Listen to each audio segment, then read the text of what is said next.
네, 여러분 안녕하세요. 오늘 반려동물 가죽 네임택 만들기 강의를 맡은 강사 박정윤입니다. 저는 레더에라는 가죽 재료 판매점과 글로리아 아틀리에라는 가죽 공방을 운영하면서 외부 수업과 내부에서 수업도 함께 하고 있습니다.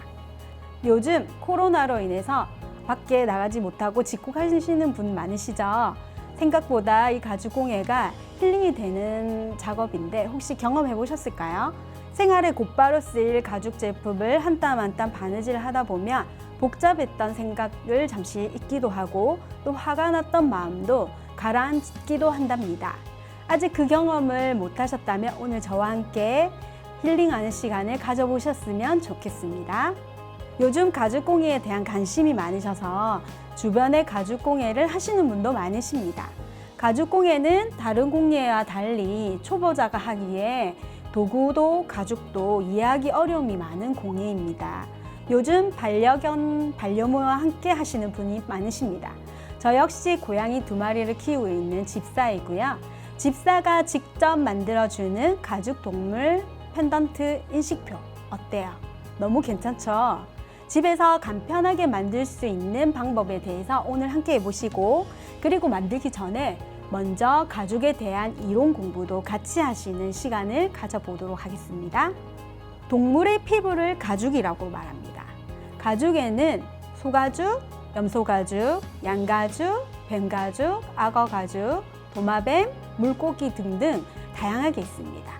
여러분들에게 조금 소가죽, 염소가죽은 시중에 많이 보셨을 거고, 특비 가죽 중에서 제가 몇 가지 이렇게 들고 나왔는데, 여기 보이시는 뱀가죽, 그 다음에 보이시는 악어가죽, 도마뱀 가죽, 이렇게 특비 가죽으로도 많은 제품들을 만들기도 합니다. 가죽을 만드는 과정은 털이 붙어 있는 상태에서 털을 제거하고 무두질 이후의 상태를 우리가 알고 있는 가죽이 됩니다. 여기서 무두질이란 말 생소하시죠? 무두질이란 동물의 가죽을 벗겨서 그냥 두면 어떻게 될까요? 부패가 되고 썩겠죠. 무두질은 부패를 막기 위한 공정입니다. 무두질은 원피를 물로 씻고 지방이나 살 조각과 가죽에 붙어있는 단백질이나 이물질을 제거하여 썩지 않도록 방부 처리를 하는 것입니다. 무두질만으로 가공이 끝이 아니고 소비자의 기호에 맞게 다양한 색상으로 염색되어 우리가 쓰는 가죽으로 만들어집니다. 가죽은 무두질 방법에 따라 식물성 베지터블과 광물성 크롬으로 나뉩니다. 베지터블, 영문으로 보시면 야채 가죽이라고 생각하시는 분도 계시는데, 여기서 베지터블 가죽이란 식물의 뿌리나 잎, 줄기 등에서 추출한 탄닌 성분으로 무두질한 가죽을 말합니다. 옛날 전통 수작업으로 만들다 보니 가죽 생산 시간이 많이 걸립니다. 수작업에 생산 시간이 많이 걸리니 당연히 금액은 비싸겠죠? 베지터블 가죽은 식물성 태닌 성분으로 제작되다 보니 가죽의 힘줄, 흉터, 점 등의 자연적인 요소들이 가죽 표면에 그대로 나타나고 가죽 본연의 자연스러움을 볼 수 있습니다. 우리 피부가 햇빛에 그을리듯이 베지터블 가죽은 시간이 가면서 태닝되어 색상이 더 진해진답니다. 가죽에 오일감이 올라와서 멋스럽게 변하기도 하고요. 우리가 일상생활에서 자주 볼 수 있는 베지터블에 태닝된 가죽은 여러분들 많이 보셨을 거예요. 루이 땡땡의 손잡이 부분입니다. 사진에서 보시면 처음에는 하얗게 이렇게 되어 있다가 들고 다니면 다닐수록 점점 색깔이 진해지는 것을 보셨을 건데, 단점은 스크래치에 약하고 물기로 인한 얼룩이 잘 생기지만 이 또한 생활 속에 손때, 오염 등이 합쳐져서 멋스러움을 만들어내기 때문에 베지터블 가죽의 매력입니다. 다음은 크롬 태닝인데요. 항상 크롬, 중크롬산 나트륨 등의 강물을 사용한 무두질 방법으로 1880년대 산업화가 일어나면서 생긴 기법이에요. 식물성 태닝법에 비해 대량 생산이 가능하고 화학 성분으로 여러 가지 가공을 하여 다양한 스타일의 가죽과 색상을 만들어내며 스크래치나 물기에도 강하게 가공할 수 있습니다. 가공을 인위적으로 하다 보니 베지터블 가죽처럼 본연의 가죽 느낌이 없다는 단점이 있지만 베지터블 가죽에 비해 대량 생산이 가능하다 보니 금액이 좀 더 저렴하다는 장점이 있습니다. 그러나 크롬 가공이라고 해도 가공법에 따라 원지에 따라 고가의 가죽도 있습니다. 두 가죽의 장단점을 보완하여 다양한 질감, 색상으로 만든 혼합 제약, 콤비네이션 가죽도 있으며 백화점이나 명품 브랜드에서 판매하는 다수의 가죽이 콤비네이션 가죽과 크롬 가죽이 많습니다. 동물의 피부로 만든 게 가죽이라고 말씀드렸는데 요즘은 환경을 생각해서 식물성 비건 가죽들도 개발되고 있는 추세라고 합니다. 소가죽의 부위에 따라 면피와 내피로 나뉘며 겉면 가죽인 면피와 안쪽 가죽인 내피로 나뉩니다. 면피는 가죽의 표면 위로 조직이 치밀하며 내구성이 뛰어나고 모공이 자연 그대로 있어 통기성이 좋으며 가죽의 유수분을 조절해 줍니다. 내피는 소가죽의 면피를 절단한 남은 가죽의 안쪽 부위를 말하며 면피에 비해 조직이 느슨하여 내구성이 떨어집니다. 지금 준비해온 소가죽의 가죽인데 면피 부분을 절단한 요 내피 부분은 내구성이 떨어져서 이렇게 보시면 쭉쭉 늘어나고 하지만 면피 부분은 여기에 비해서는 더 견고합니다. 내피 가죽에 필름지를 붙여 만든 가죽을 우리가 쇼파에서 흔히 많이 보셨을 것입니다. 쇼파 사실 때 가죽 쇼파라고 구매하셨다가 사용하시다 보면 갈라지는 것을 많이 보셨을 건데요. 가죽 쇼파라고 샀는데 사기당했다, 인조인데 속은 게 아니냐 라고 생각하실 수 있지만 정말 인조 쇼파라고 사신 것은 인조 쇼파가 맞으며 가죽 쇼파라고 구매하셨는데 인조처럼 벗겨진다면 아마 이 내피 가죽에 필름지를 붙인 가죽의 쇼파여서일 겁니다. 그럼 필름지를 붙였다고 해서 뭐 나쁜 가죽이냐고요? 좋고 나쁨을 떠나서 가죽의 장단점을 보완한 여러 가죽의 종류이니 가죽 선택 시 이런 점들을 체크하시면 됩니다. 아무래도 내피 가죽에 필름지를 붙인 소파보다 면피 가죽으로 만든 소파가 더 비싸긴 합니다. 오늘 가죽에 대한 이론을 통해 면피 가죽과 내피 가죽이 있다는 것을 아셨을 텐데요. 앞으로 가죽 제품을 선택하시는데 도움이 되셨으면 좋겠네요. 자, 이제 드디어 본격적으로 네임택 만들기 해볼 텐데요. 오늘 우리가 만들 네임택 가죽은 베지터블 가죽을 사용해 보겠습니다. 가죽에 대해서 알고 보니 이 가죽이 좀 더 새롭게 느껴지지 않으신가요? 우리 소중한 반려동물을 위해 좋은 가죽을 제가 선택해 보았습니다. 꼭 베지터블이 아니어도 크롬 가죽, 인조 가죽으로 하셔도 괜찮습니다. 네임택에 쓰일 재료는 토코놀, 슬리커, 실, 1.2mm의 두께의 베지터블 가죽, 그리프, 금속 장식, 우레탄 망치 혹은 고무 망치, 디바이더, 양면 테이프, 구두칼 혹은 그냥 칼, 가위, 가죽용 바늘, 자, 라이터, 본드, 금속을 벌릴 도구, 송곳 등이 필요합니다. 재단을 하기 위해서 저는 모는 종이를 선택했는데요. 모는 종이가 아니어도 두꺼운 아무 종이도 괜찮습니다. 그리고 재단할 재단판도 필요합니다. 코팅지도 필요합니다. 도구에 대해서 잠시 설명을 해드리면 그리프는 가죽에 구멍을 내기 위한 도구이며 목타 혹은 치즐이라고도 말을 합니다. 디바이더는 가죽에 구멍을 내기 위해 그리프를 칠 때 똑바르게 작업하기 위한 선 가이드 역할을 하는 도구이며 가죽용 바늘은 일반 바늘과 달리 앞이 조금 뭉퉁하고 바늘기도 훨씬 큽니다. 오늘 쓰는 바늘은 존 제임스 4호 바늘을 쓸 예정이고 가죽용 실 역시 일반 실보다 훨씬 두껍고요. 저는 비니모 MBT 실을 사용합니다. 토코놀은 가죽 단면 마감제이고요. 슬리커는 가죽 단면을 처리 후 문질러주는 도구입니다. 라이터 혹은 순간 본드는 요 실을 마무리할 때 사용합니다. 요즘은 온라인상에서 패키지 형태로 구입하실 수도 있고요.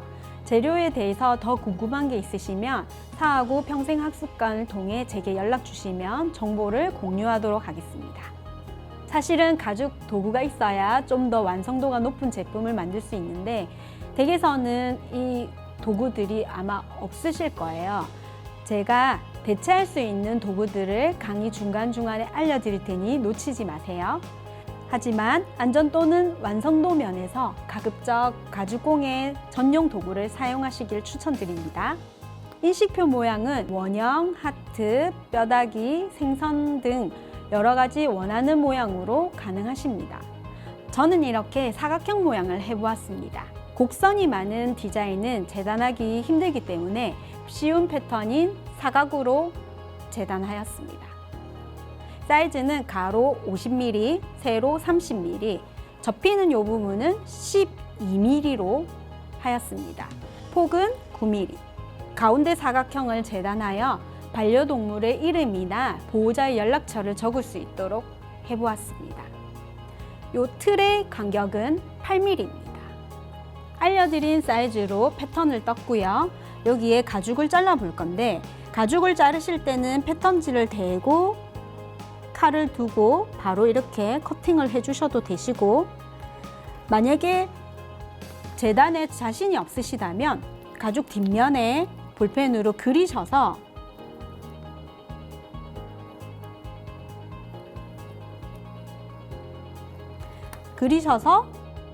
잘라주셔도 됩니다. 이때 칼질이 익숙하지 않으셔서 가위를 쓰시겠다 하시는 분도 계시는데 가위는 절삭력이 좋은 재단 가위가 아니면 추천하지 않습니다. 네, 패턴대로 이렇게 재단을 하였습니다. 이 장틀에 종이에 인쇄된 보호자의 연락처와 아이의 이름을 넣었을 때 오염이 될 수 있으니 필름지 부착을 해주시면 더 좋은데요. 이 필름지는 사이즈에 맞게 잘라서 양면 테이프를 사방으로 붙여서 이렇게 붙여주시면 오염되는 것을 막을 수 있습니다. 필름지를 붙였다면 두 겹을 겹쳐서 이제 바느질을 해야 되는데요. 두 겹을 고정해주기 위해서 양면 테이프 작업을 먼저 하겠습니다. 양면 테이프를 이렇게 붙였습니다. 이렇게 붙였다면 디바이더를 끌 건데요. 바느질 선에 디바이더를 긋는 이유는 그리프를 칠 때 삐뚤삐뚤하지 않기 위함입니다. 디바이더를 2-3mm 간격을 맞추셔서 선 아래에 그리프 선으로 그어줍니다. 이렇게 선이 가이드 선이 그어지고 난 후에 이 선을 따라 그리프를 쳐주시면 되는데요.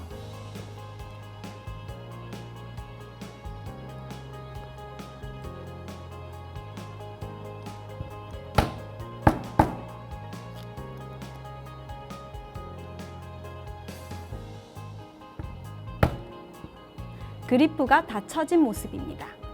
디바이더와 그리프가 없으신 분은 디바이더 대신에 2-3mm 간격의 송곳으로 그어주시고, 송곳으로 일정 간격 타공하실 때는 자로 미리 2-3mm 표시를 하시고 타공을 하시면 바느질땀이 고르게 하실 수 있습니다.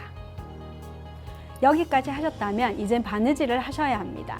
바느질은 새드 스티치라고 유럽식 바느질이며 하나의 실에 양쪽 바늘 2개로 바느질을 하는 방법입니다. 그림처럼 한 땀 한 땀 교차로 바느질이 됩니다. 사진의 미싱 스티치처럼 미실을 거는 방식의 바느질이 아니고 교차되어서 바느질이 되다 보니 쉽게 바느질이 풀리지가 않습니다.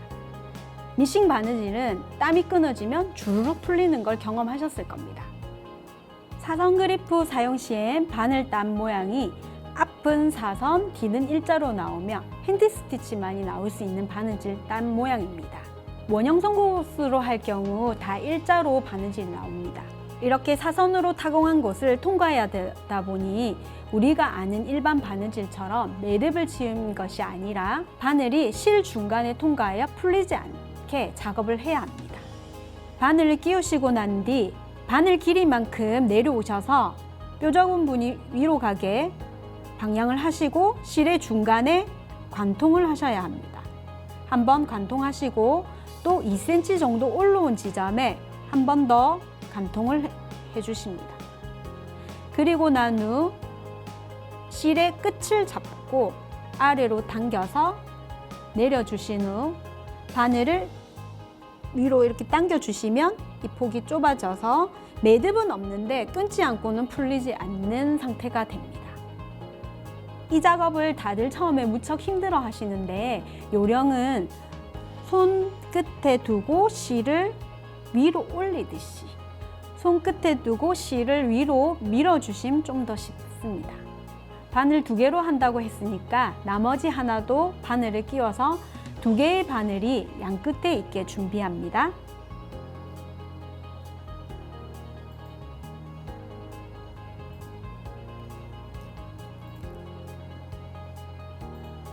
가죽용 바늘이 없으셔서 집에 있는 바늘을 사용하실 시에는 뾰족해서 손이 찔릴 수 있으니 조심하셔야 하며 실의 굵기가 또 너무 얇으면 실 중간에 바늘이 관통이 잘 안 될 수 있으니 가죽용 바늘, 가죽용 실을 사용하시길 추천드립니다.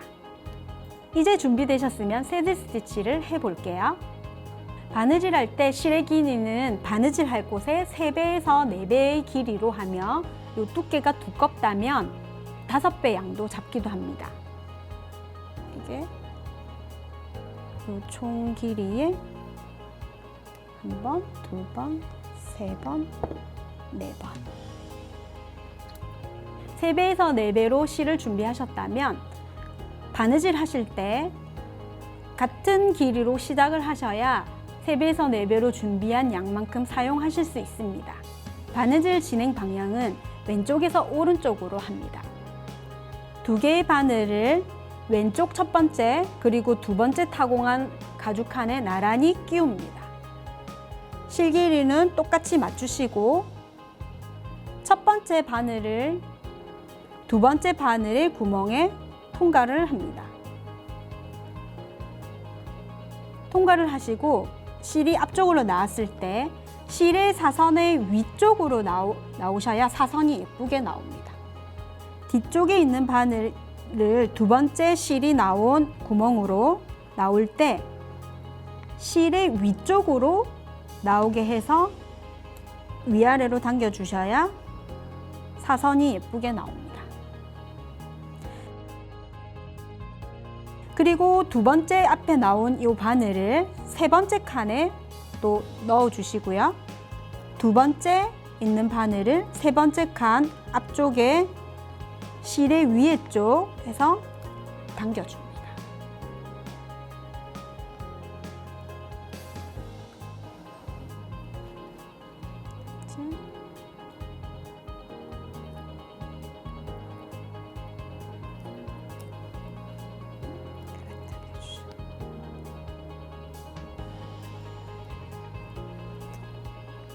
바느질 하실 때 짱짱하게 당겨 주셔야 합니다.